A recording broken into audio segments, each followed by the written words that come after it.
teach you how to speak in English. All will like this video and please share this video to your family and friends and please subscribe my channel. Friends, मैं आप सभी को बताना चाहता हूँ कि मैं आपको पूरी वीडियो में इंग्लिश बोल कर पढ़ा सकता हूँ, लेकिन ऐसा पॉसिबल नहीं है क्योंकि हर व्यक्ति को, हर बच्चे को इंग्लिश बोलनी नहीं आती और ना उसको समझ में आती। इसलिए मेरे को आप सभी को हिंदी में बोलकर ही पढ़ाना पड़ेगा। जैसे कि सबसे पहले आता है टेंस। टेंस क्या होता है? टेंस भी किसी भी बात को बोलने के लिए एक ढंग है बात को बोलने का। जैसे किसी बात को हम प्रेजेंट में बोलते हैं या पास्ट में बोलते हैं या फ्यूचर में बोलते हैं, ये सब बातें हम टेंस में सीखते हैं। तो टेंस में सबसे पहले आपको जैसे पता है प्रेजेंट टेंस आता है, फिर पास्ट टेंस आता है, फिर फ्यूचर टेंस आता है। और मैं आप सभी को ये सभी एक टेंस की तरह नहीं पढ़ाऊंगा, आपको वो स्कूल्स वाला मेथड नहीं पढ़ाऊंगा जैसे कि ता है, ते है, ती है, रहा है, रहे, रही है। ये सब आपको एक जब तक मैं आप मेरी वीडियो देख रहे हैं तब तक इस बात को भूल जाइए कि ता है, ते है, ती है, रहा, रहे, रही। कुछ वाले मेथड से पढ़ना स्टार्ट करें। जैसे कि प्रेजेंट टेंस के लिए कोई आपको बोल रहा है तो आप उसमें पहले ये सोचेंगे ता है, ते है, ती है, तो आपको इंग्लिश बोलना बहुत मुश्किल हो जाएगा। तो उसके लिए मैं आप सभी को कुछ फॉर्मूले दूंगा। हर प्रकार के टेंस में हर अलग अलग प्रकार के फॉर्मूले हैं। अगर आपको फॉर्मूले याद हो गए तो आप इंग्लिश बहुत ही ज्यादा आसानी तरीके से बोल पाएंगे और किसी भी आदमी से, किसी भी फॉरेनर से, किसी भी एजुकेटेड मैन से और आप इंग्लिश में बात कर सकते हैं। तो हम स्टार्ट करते हैं। और कोई भी अगर हम काम स्टार्ट करते हैं तो हम सबसे पहले उसे इजाजत लेते हैं। तो कोई भी काम की इजाजत मांगने के लिए हम क्या बोलते हैं? तो देखिए,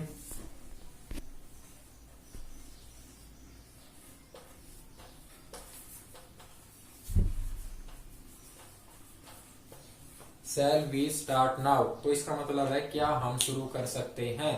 अगर टीचर स्टूडेंट से पूछता है कि शैल वी स्टार्ट नाउ, तो उसका फिर आप उसको स्टूडेंट्स को क्या जवाब देना पड़ता है? By all means. इसका मतलब है कि हम पूरी तरीके से तैयार हैं पढ़ने के। तो इन सब का मतलब ये नहीं कि आप केवल एक टीचर आपको पूछे कि शैल वी स्टार्ट नाउ और एक स्टूडेंट ही जवाब दे। इसका मतलब ये नहीं। अगर आप अपने पापा को बाइक के ऊपर बैठा के ले जा रहे हैं तो आप उनसे भी पूछ सकते हैं कि शैल वी स्टार्ट नाउ, तो आपके पापा आपको ये जवाब दे सकते हैं कि बाय ऑल मीन्स, कि मैं रेडी हूँ चलने के लिए। तो आप किसी भी व्यक्ति से कोई भी इजाजत मांगने के लिए पूछ सकते हैं शैल वी स्टार्ट नाउ और उसका जवाब देना पड़ता है बाय ऑल मीन्स। तो जैसे कि अब मैं अपनी क्लास स्टार्ट करने से पहले आपको पूछता हूँ कि शैल वी स्टार्ट नाउ, तो आपको क्या बोलना पड़ेगा? By all means.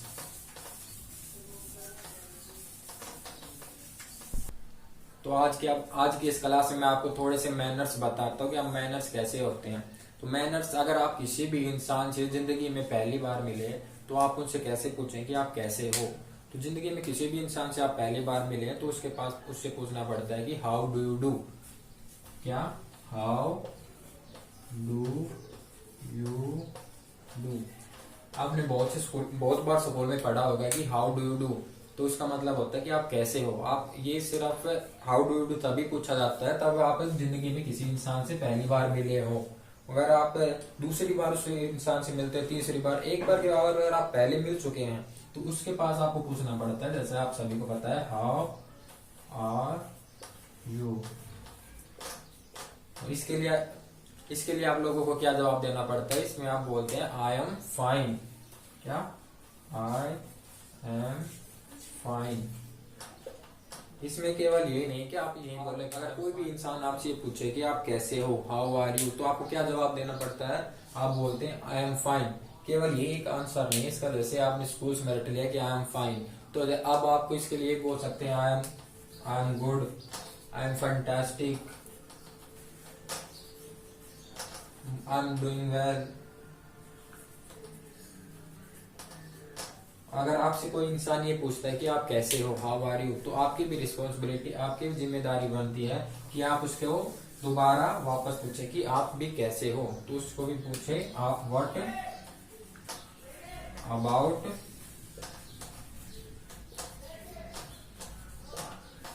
अगर आप किसी से पूछे कि हाउ आर यू और वो भी अगर आपसे वापस पूछे कि व्हाट अबाउट यू, तो आपको क्या जवाब देना है? आई एम ऑल्सो फाइन या फिर I am also good. Start now. तो आज की हम क्लास पढ़ेंगे सिंपल प्रेजेंट।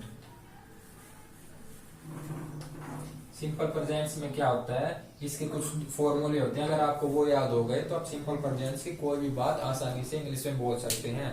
जैसे कि मैं खाना खाता हूँ, मैं दिल्ली जाता हूँ, मैं ये कोई भी काम आप करते हैं, मैं पानी पीता हूँ, या फिर मैं ये चीज इस चीज को पसंद करता हूँ। कोई भी चीज ऐसी होती है जो आप सिंपल में बोल है, वो आप उस फॉर्मूले से बहुत आसानी से बोल सकते हैं। जैसे कि सबसे पहला फॉर्मूला है आई एक्शन। इसका मतलब क्या होगा कि मैं कोई काम करता हूँ। यहाँ पे एक्शन क्या है, एक्शन है यहाँ पे मैन वर्ब, और मैं तो एक्स यहाँ पे क्या एक्शन क्या है, एक्शन वर्ब मैन वर्ब होती है। यहाँ पे मैंने वर्ब को क्या बोल दिया, एक्शन। तो ये नॉर्मल सा फॉर्मूला है आई एक्शन। आई एक्शन मतलब मैं करता हूँ या कोई भी काम मैं करता हूँ, और कोई भी काम अगर आप नहीं करते हो तो उसके लिए आप यूज करते हैं आई डू नॉट एक्शन। जैसा कि आप सभी, ये अब क्या होगा, ये सब्जेक्ट, ये क्या है, ये हेल्पिंग वर्ब हो गई। ये नेगेटिव में आप कोई भी काम अगर करते हैं नहीं करते हैं, और ये एक्शन हो गया मतलब मेन वर्ब। अगर कोई भी काम हम करते हैं जैसे कि आई एक्शन, और कोई काम नहीं करते हैं आई डोंट एक्शन। अगर हम पूछते हैं कि वह कोई काम करता है या फिर वह कोई काम नहीं करता है, तो उसके लिए आप कैसे पूछते हैं, ही एक्शन, वह काम करता है, और ही डज नॉट एक्शन, वह काम नहीं करता है। जैसा कि आपको पता है ही सी इट के साथ हम क्या यूज करते हैं, डज, और आई वी यू दे के साथ हम यूज करते हैं डू। तो यहाँ पे मैंने वही किया है, आई के साथ मैंने यूज किया है डोंट डू, और ही के साथ मैंने यूज किया है डज। तो ये बहुत ही बेसिक सा फॉर्मूला था। अगर आप किसी के कोई क्वेश्चन पूछते हैं, क्या वह वो काम करता है, क्या तुम ये काम करते हो, या किसी का अगर आपको कुछ इंटरोगेटिव किसी से कुछ क्वेश्चन पूछना है प्रेजेंट के अंदर, तो उसके लिए भी हम क्या हेल्पिंग वर्ब यूज करते हैं, क्या डू या डज।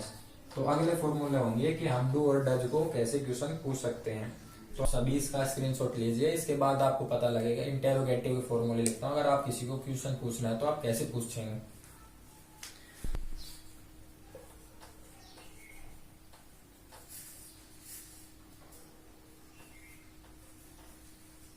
अगर आप किसी के पास भी कोई क्वेश्चन पूछते हैं प्रेजेंट के अंदर, तो उसके लिए ये फॉर्मूले हैं, ये फॉर्मूला नंबर 1 और ये 2, ये फॉर्मूले आप लिख लीजिए, और इनको अगर याद कर लिया तो आप किसी के पास भी प्रेजेंट के अंदर क्वेश्चन पूछ सकते हैं। क्या आप चाय पीना पसंद करते हैं, डू यू टेक टी। इसके लिए आपको क्या पूछना पड़ता है, डू यू, क्या आप चाय पीते हैं, डू यू टेक टी। अगर आप पीते हैं, आप उसको आंसर कैसे कहते हैं, हाँ आई टेक टी। ये क्या हुआ, डू के अंदर डू यू टेक टी, तो आई टेक टी। यहाँ पे क्या होगा, ये मेन वर्ब मतलब एक्शन, और ये क्या हो गया, ऑब्जेक्ट। तो ऑब्जेक्ट तो हमेशा हम यूज करते हैं, इसको आप अपने आप याद हो जाए। तो अगर आप कुछ काम करते हैं तो उसके अंदर ऑब्जेक्ट तो होगा ही होगा। और अब अगर आप काम बात पूछे, क्वेश्चन पूछे कि डज, क्या वह चाय पीता है, डज ही टेक टी। तो उसके लिए अगर आप क्या यूज करेंगे, हाँ वह चाय पीता है, तो ही टेक। इसके अंदर एक ही बात याद कर सीखने लायक बात है, यहाँ पे टेक के साथ क्या आएगा, एस, टेक्स टी। क्यों, क्योंकि हम सिंगुलर ही सी इट में प्रेजेंट के साथ हम यूज करते हैं एस या ईएस। अगर ही सी इट अगर आपको दिख जाए और सिंपल प्रेजेंट हो, उसके अंदर आपको ही सी इट के साथ क्या यूज करना है, एस या ईएस। जैसे कि क्या वह मंदिर जाती है, does she go to temple. हाँ वह मंदिर जाती है, तो मंदिर जाती है मतलब क्या, वह, सी और जाती है, गो, और यहाँ क्या आ गया, ये सी इट आ गया, प्रेजेंट में है तो एस या ईएस लगा दिया, तो सी गोज। आप सभी इसका स्क्रीनशॉट ले लीजिए अगर आपको ये फॉर्मूले अपने नोटबुक में लिखने हैं। तो अब मैं आपको कुछ सेंटेंस बताता हूँ कि आपको कैसे, जैसे कि मैं टीवी देखता हूँ, तो आई और आई एक्शन, जैसे मैंने आपको बताया था आई और एक्शन। तो मैं टीवी देखता हूँ मतलब आई वॉच टीवी। क्या वह टीवी देखती है? Does she watch TV? क्या वह टीवी देखती है? तो वह देखती है तो मतलब सी वॉचेस टीवी। और यहाँ पे सी के साथ क्या लगा दिया? एस या ई। सी के बाद वॉच के साथ क्या लगा? एस या ई एस। तो सी वॉचेस टीवी।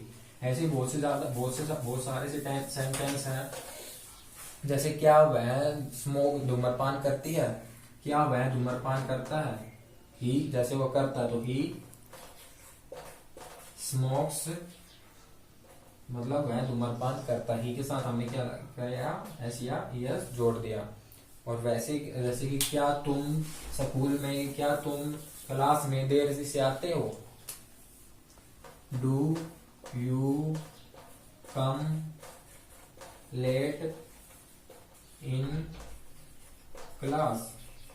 अगर आप किसी को पास क्वेश्चन पूछना है कि क्या आप क्लास में देरी से आते हो, तो do you come late in class. अगर वह आता है तो आई कम लेट इन क्लास।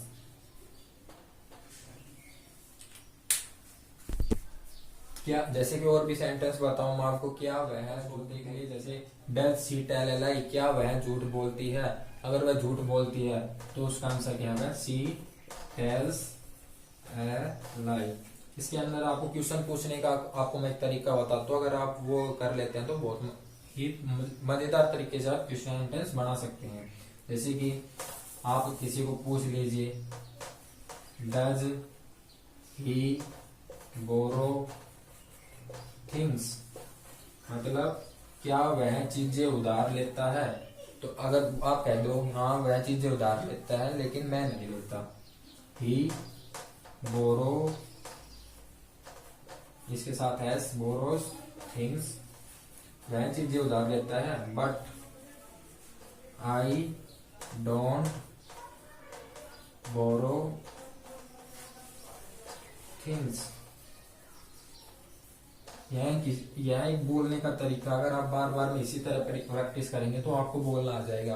ये बहुत ही आसान तरीके से आप अगर ये जैसे कि कोई भी गलत काम, कोई भी सही काम, आप ऐसे कर लीजिए जैसे कोई भी सही काम है वो आप करते हैं और कोई भी गलत काम है कोई दूसरा करता है, उसको ऐसे बोल दीजिए। ये एक सेंटेंस बोलने का तरीका बहुत ही बढ़िया आसान तरीका है।